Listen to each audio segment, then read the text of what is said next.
Friends, ഇന്നത്തെ recipe വളരെ ടേസ്റ്റിയും വെറൈറ്റിയുമായിട്ടുള്ള തെങ്ങും കരിമ്പ് വെച്ചിട്ടുള്ള ഒരു ഡിഷാണ് കേട്ടോ. തെങ്ങൊക്കെ മുറിച്ച് കളയുമ്പോൾ അതിൻ്റെ ഉള്ളിൽ നിന്ന് കുത്തി പൊട്ടിച്ചെടുക്കുന്നതാണ് കേട്ടോ ഈ തെങ്ങും കരിമ്പും ചെറിയ തെങ്ങിൻ്റെ പൂങ്കുലയൊക്കെ. ഈ തെങ്ങിൻ്റെ പൂങ്കുല വെച്ചിട്ടുള്ള ലേഹ്യമൊക്കെയാണ് ഈ കൂടുതൽ യൂട്യൂബിൽ കണ്ടത്. നമ്മൾ കുറേ സെർച്ച് ചെയ്തു കേട്ടോ ഈ തെങ്ങും കരിമ്പ് വെച്ചിട്ടുള്ള ഈ ഒരു ഇതുണ്ടാക്കുന്നത്. അപ്പോൾ അധികം കണ്ടിട്ടില്ല. അപ്പം ഞാനിത് അപ്ലോഡ് ചെയ്യാൻ വേണ്ടി എടുത്ത വീഡിയോ ഒന്നുമല്ല. അപ്പം ഞാൻ കുറച്ച് വീഡിയോസ് എടുത്തിട്ടുണ്ടായിരുന്നുള്ളൂ. എന്ന് ആർക്കെങ്കിലും ഉപകാരപ്പെടുകയാണെങ്കിലോ എന്ന് വിചാരിച്ചിട്ട് ഇതൊന്ന് ഞാൻ അപ്ലോഡ് ചെയ്തതാണ് കേട്ടോ. അപ്പോൾ നമ്മളിത് ജ്യൂസാക്കി എടുത്തിട്ട് അരിപ്പ് വെച്ച് അരിച്ചെടുക്കുകയാണ് ചെയ്തത്.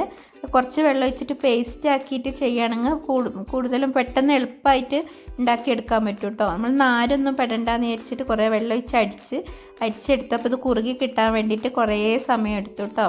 പിന്നെ അടുപ്പിൽ വെച്ച് നന്നായി കുറുകി വന്നതിന് ശേഷം അതിലേക്ക് ആവശ്യത്തിനുള്ള തേങ്ങാപ്പാലും നെയ്യും ശർക്കരയും പിന്നെ ഇത് കുറുകാൻ വേണ്ടിയിട്ട് കുറച്ച് അരിപ്പൊടിയും കോൺഫ്ലവറാണ് നമ്മൾ ചേർത്ത് കൊടുത്തത് കേട്ടോ. അതൊരു അലുവ രൂപത്തിലാണ് നമ്മൾ ഉണ്ടാക്കാൻ ഉദ്ദേശിച്ചത് കേട്ടോ. അപ്പോൾ അതാ കുറേ സമയം എടുത്തിട്ട് നന്നായി കുറുക്കി എടുത്തിട്ടുണ്ട് കേട്ടോ. നല്ല വളരെ ടേസ്റ്റി ആയിട്ടുള്ളൊരു വെറൈറ്റി ആയിട്ടുള്ളതുമാണ് കേട്ടോ.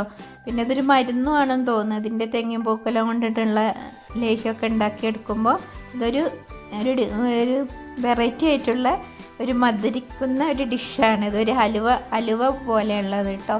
അപ്പോൾ എല്ലാവരും ഇങ്ങനെ കിട്ടുകയാണെങ്കിൽ ഒന്ന് ഉണ്ടാക്കി നോക്കണം കേട്ടോ.